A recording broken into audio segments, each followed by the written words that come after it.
जय जय नवल किशोर, जय गोपी चित चोर प्रभु, जय श्री माखन चोर। भक्त भक्ति भगवंत चतुर नाम बपुए, किनके पद वंदन किए नाशे विजयने।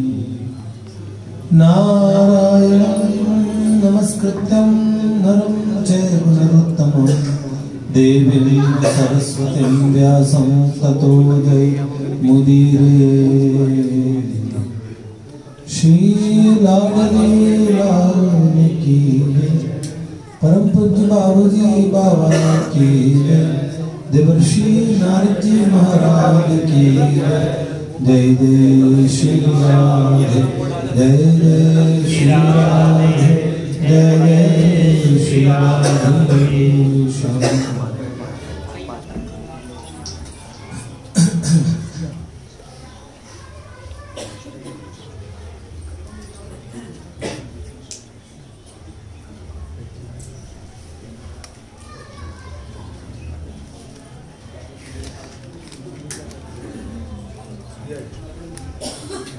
कल का प्रश्न था, मन में बहुत गंदे गंदे विचार आते हैं तो क्या करें, ये कल हुआ। पहले गलतियां हो गई, अब ब्रह्मचर्य का पालन कैसे करें।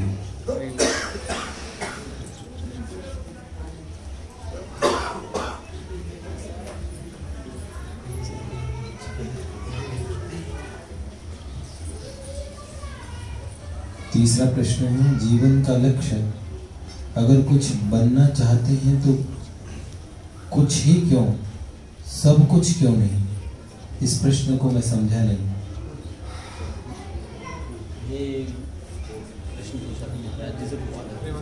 अगर कुछ बनना चाहते हैं तो कुछ ही क्यों, सब कुछ क्यों नहीं। सार्थक ने प्रश्न पूछा था कि महाराज जी किसी के मन में कुछ संसार में बनने की इच्छा हो तो क्या करें। तो महाराज जी ने बोला था ये कि अगर कुछ बनना ही चाहते हो तो कुछ क्यों बनना चाहते हो, सब कुछ बन जाओ, भगवान के पास। ऐसी बात महाराज जी ने। ये प्रश्न नहीं, प्रश्न का उत्तर है। ये प्रश्न का उत्तर है, ये प्रश्न नहीं है। कुछ बनना चाहते हो, कुछ क्यों बनना चाहते हो, सब कुछ बनो फिर। ऐसा वो महात्मा ने उत्तर दिया है, एक संत ने उत्तर दिया है। अगर कुछ बनना चाहते हैं तो क्या बुरा है, संसार में कुछ बनना चाहते हैं।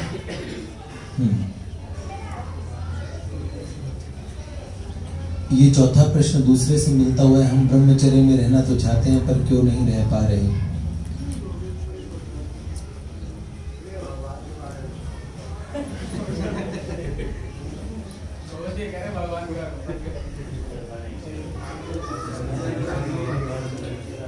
देखिए, महात्माओं ने इस विषय पे पर्याप्त कहा है। विषय बहुत गंभीर है। साधन पक्ष में अगर साधना में बोला जाए तो बहुत आवश्यक है। पहले गलतियां हो गई, अब ब्रह्मचर्य कैसे करें।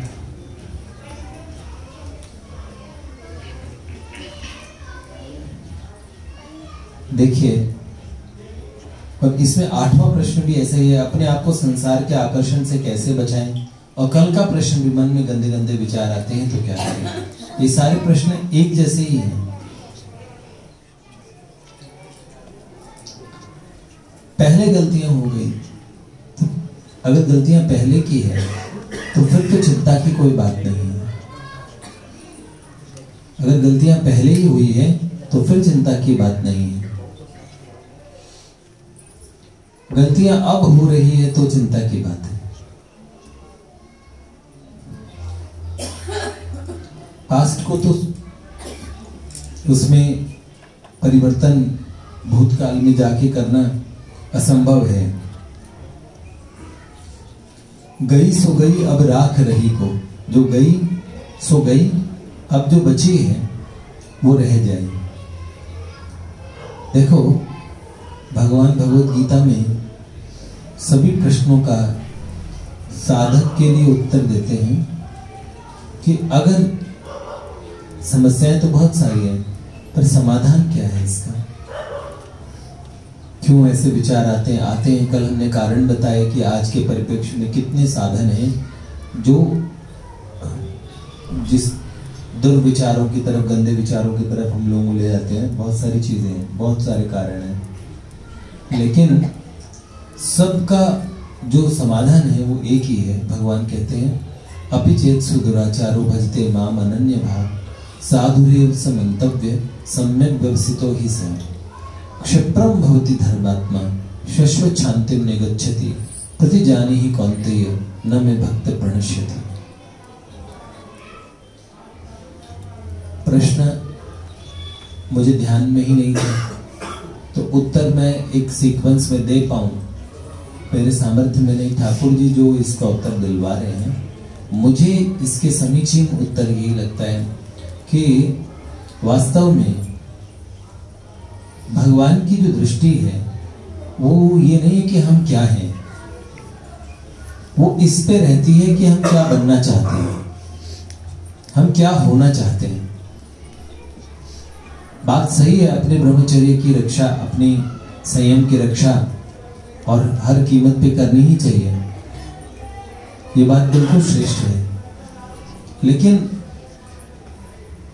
कदाचित कोई कमजोर व्यक्ति इस मार्ग पे उतर आए, जो कमजोर है पहले का ही, और वो उतर आए और उसके मन में ये भाव भी है कि मैं कैसे मजबूत बनूं और वास्तव में मैं अपने आप को ऐसा बना पाऊं, ऐसी बात उसके मन में हो और बार बार रह रहे कि उसको ये बात कचोटती हो, तो आप जानते हो रहती न प्रभु ही चूक किए की करते सुरती सयबारे की। भगवान हृदय की तरफ दृष्टि रखते हैं कि वस्तुतः बनना तो ऐसा चाहता है। पूज्यपाद स्वामी जी महाराज ने एक बात कही जब इस श्लोक की व्याख्या कर रहे थे, अपि तेत्सु दुराचारो भजते माम अनन्य भाव, तो उन्होंने तो यहां तक कह दिया, सभी महात्माओं का मत ये था कि जो पहले कितना ही पापी, कितना ही दुराचारी, दुराचारी मतलब व्याभिचारी, गंदे काम, गंदे आचरण करने वाला व्यक्ति, तो कितना ही दुराचारी क्यों ना रहा हो पहले का, लेकिन अगर अब भगवान का निश्चय कर ले कि मैं अब से नहीं करूंगा और भजते माम अनन्य भाव, और भगवान का अनन्य भजन करे, तो वो सम्यक व्यवस्थित बुद्धि का हो जाता है। और भगवान कहते उसे साधु ही मानो। चाहे पहले हम कहें 100 चूहे खा के बिल्ली गंगा नहाने चली, पर बिल्ली गंगा नहाने चली, अब गंगा नहाने को ज्यादा कीमत दो। क्यों कहते हैं हम गंगा नहा गए? क्योंकि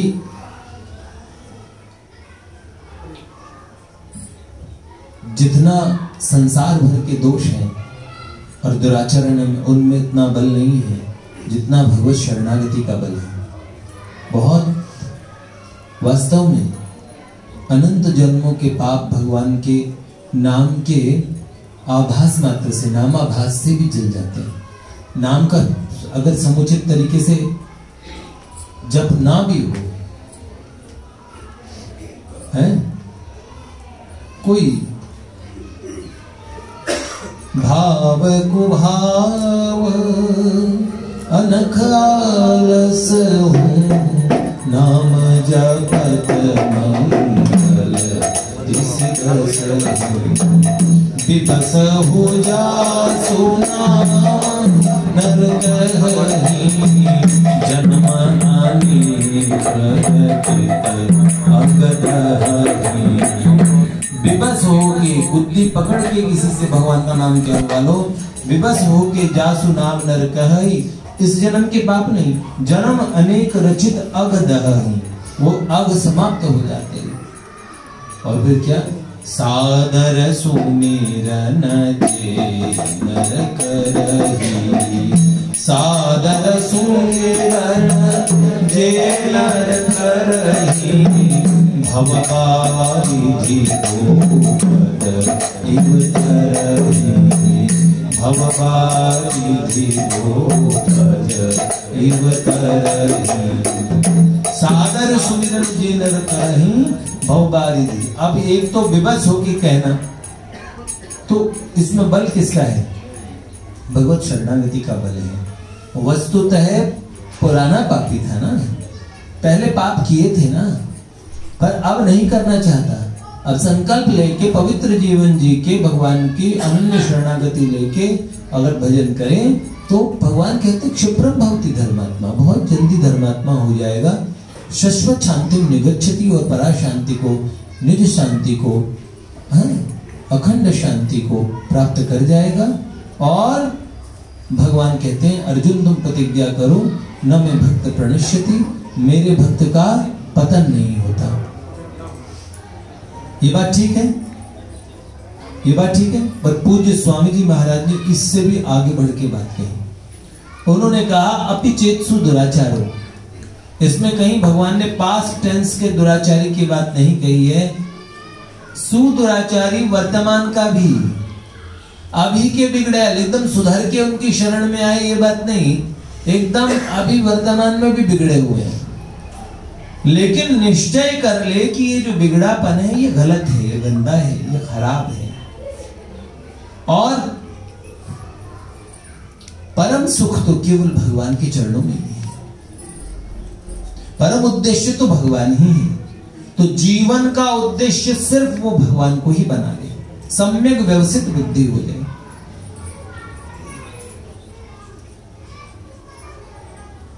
हाँ? तो उसके लिए कहा कि वर्तमान का पापी भी, जैसे कहा ना दिन और बरसाने में और रात में खाने में, तो बरसाने का बड़ा बल है। कहते हैं ऐसा ठीक नहीं है, और ठीक है भी नहीं। साधक को तो प्रयास करना चाहिए। अगर उसने उद्देश्य अगर भगवान बना ही दिए हैं तो अपने पाप कर्मों के प्रति, अपने दुष्कर्मों के प्रति उसके मन के अंदर में ग्लानि अवश्य में होगी ही होगी, और वो क्षिप्रम भवति धर्मात्मा के मार्ग पे चल पड़ेगा। तो जो पहले की पुरानी बातें हैं उनको तो भूल ही जाइए। अब ब्रह्मचर्य का पालन कैसे करें? अगर आपने उद्देश्य ही ब्रह्मचर्य को बनाया है तो फिर आपका ब्रह्मचर्य को खंडित नहीं कर सकता। अगर ये प्रश्न पूछने तक सीमित है तो बात अलग है, लेकिन अगर अपने ब्रह्मचर्य को कोई पालन करना चाहता है, मैंने वर्षों का अनुभव किया,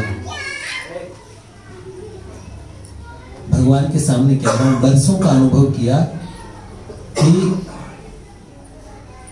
मेरी कॉलेज लाइफ से जिस दिन मैंने परिवर्तन का रास्ता अपनाया, उसी दिन से भगवान ने मेरी इतनी सहायता की कि ऐसा समय था कि स्वप्न की बात छोड़िए, कि आचरण के अंदर में और ऐसी श्रेष्ठ बातें नहीं थी।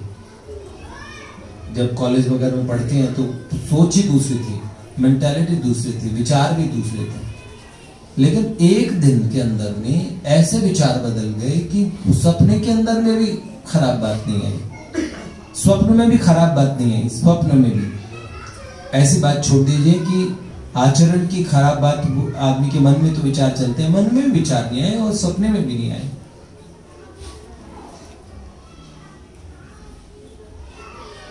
एक बार अच्छे से निश्चय करने के बाद में और वर्षों तक ब्रह्मचर्य धारण करने के बाद में भी एक बार एक विचार का दुसंग होता है और तत्काल पतन होता है। तत्काल, मैंने कहा ना दुसंग बहुत बलवान होता है। तो अगर ब्रह्मचर्य ही धारण करना चाहते हैं तो दुसंग से सर्वथा बचे। छोटी छोटी चीजें हमें बचा सकती है। मैंने कल एक बात बताई थी, मोबाइल है ना, मोबाइल का अगर आप सही प्रयोग करना शुरू कर दें आज के युग में तो आप बहुत सारे अनर्थ से बच जाएंगे। आपकी उंगलियां जाती है, आपका विवेक रहता नहीं, आप फटाक से कहीं के कहीं पहुंच जाते हैं। एक क्षण का विचार आता है, आप उसके पीछे दौड़ जाते हैं। हमारे एक साधक, उन्होंने कुछ गलत देखा तो बहुत रोए, कई दिन तक उदास रहे, कई परेशान। मैंने पूछा तो उन्होंने बोला कि इस तरीके से भैया मेरे से गलती हुई, और उसे बड़ा दुख हुआ, कई दिन तक दुखी रहा, कई दिन तक। मैंने कहा फिर अगर कोई गलती हो जाए तो ऐसा शोक करें। आजकल तो हम शोक करते ही नहीं, कुछ गलत देखा तो देख लिया, गलत है तो है, तो है, तो बात तो सही है। तो अगर मोबाइल का सही प्रयोग करें तो शायद ये जो उद्देश्य है कि मेरा ब्रह्मचर्य बना रहे, उसमें बड़ी उसको आप बताऊं, जैसे चीजों की हमारी रुचि हो जाती है ना, हम वैसे ही बनते चले जाते हैं जैसे चीजों की। मैं सच कह रहा हूं, अगर हमें क्लासिकल म्यूजिक पसंद है ना बहुत ज्यादा, तो इसका मतलब हम सात्विक हैं। चलिए आज के युग में आप गाने भी सुनते हैं, मैं कोई फोन लगा गाने वाने नहीं सुनता था, पुराने गाने सुने हुए थे वो कि वो ध्यान में, पर अभी भी कोई गाना बज रहा होता है तो कोई अगर कोई सुन भी रहा होता है तो मैं कभी उसे टोकता नहीं और उसे मना भी नहीं करता कि मत सुन। लेकिन कम से कम ऐसे गाने हैं जो किसी भी तरीके से आपके जीवन में आपकी साधना को नष्ट भ्रष्ट कर देते हैं।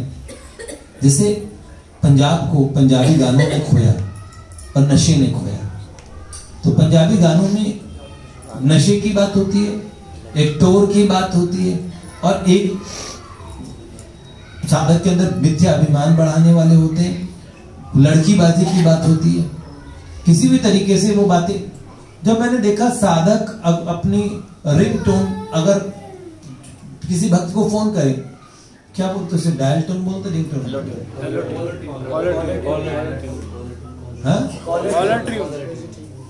कॉलर ट्यून बोलते हैं, जो हम फोन करते हैं सुनती है। तो जब मैं फोन करूं और हनुमान जी के फोन पे जय हनुमान ज्ञान गुण सागर बजे, तब मुझे पता लगा कि मैंने हनुमान जी को फोन किया है। मैं विष्णु प्रभु को फोन करूं नारायण नारायण बजे, तो मुझे लगे कि मैंने विष्णु को फोन किया। कृष्णा प्रभु को फोन करूं कृष्णा गोविंद गोविंद गोपाला बजे, तो फिर लगा कि कृष्णा को फोन किया। लेकिन कई लोग बड़े सुंदर सुरीले सुमधुर गाने भी लगा के रखते हैं, मुझे कोई ऑब्जेक्शन नहीं है। आप मुझे कहो तो मैं बैठे बैठे अभी 10 गाने आपको सुना दूं तो बिल्कुल भी इतना सा भी ऑब्जेक्शन नहीं है।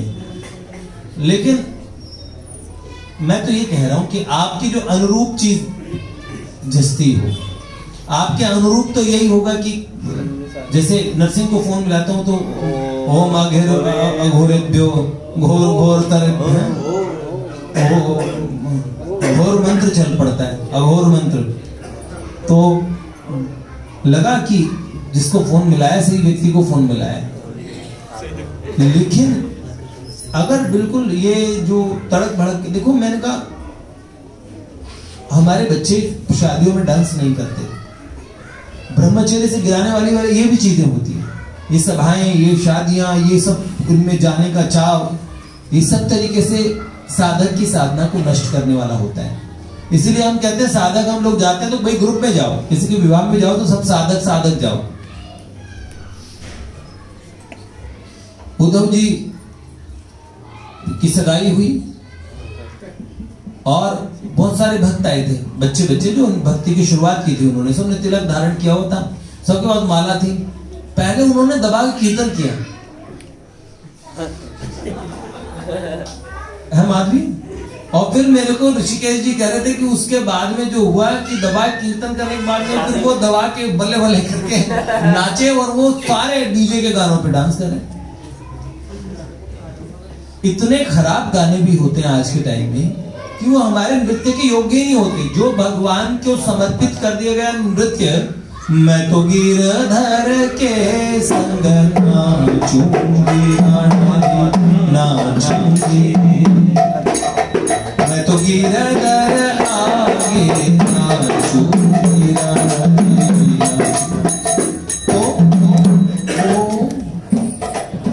वाग गदगदा द्रवते यस्य चित्तम रुदत्य भिक्षम हस्ते क्वचिच्च।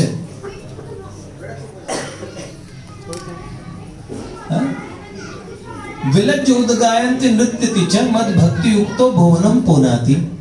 भगवान कहते हैं जो नृत्य करता है, मेरे लिए नृत्य करता है, गाता है, वो धरती को पवित्र कर देता है, और हम तो धरती का बोझ बढ़ा देते हैं। तो ये जो चल रहा है ये भी साधक के ब्रह्मचर्य को नष्ट करता है। जहां तहां कुछ भी खा लेना, किसी का हाथ का भी खा लेना। मान लो हमारे साधक कोई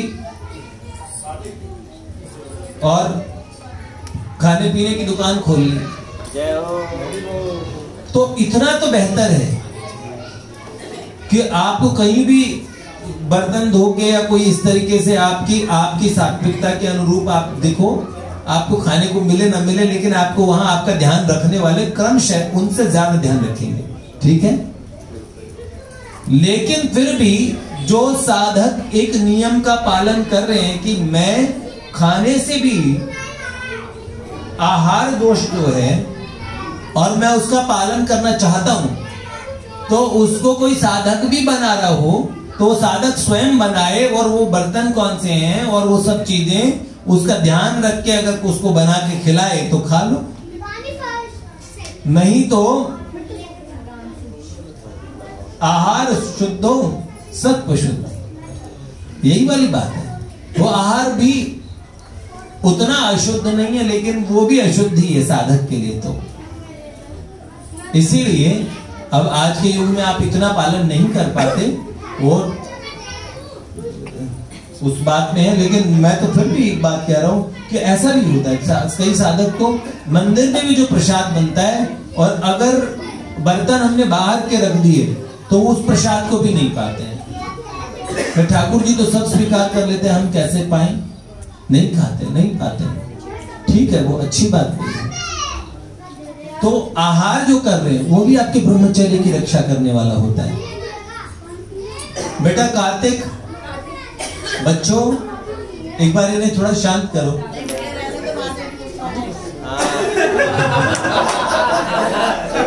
वो नीचे बच्चे खेल रहे थे, शायद उन सबको यहाँ खेलने के लिए बोल रहे हैं। बहुत बड़ा महत्व है उसका। भगवान गोविंद देव जी का प्रसाद एक बार वृंदावन के कई विरक्त संतों ने पाया, जो विरक्त होके गुरु के मार्गदर्शन में और साधना कर रहे थे, और गोविंद देव जी का प्रसाद पाके सभी संतों को स्वप्न दोष हो गया। सब आमरण अनशन करने लगे, निर्जल उपवास करने लगे कि ब्रज में आके हमारे हृदय के ऐसे भाव हैं, ये तो हमारे लिए बड़ी गलत बात है। उनके मन में ये बात आई,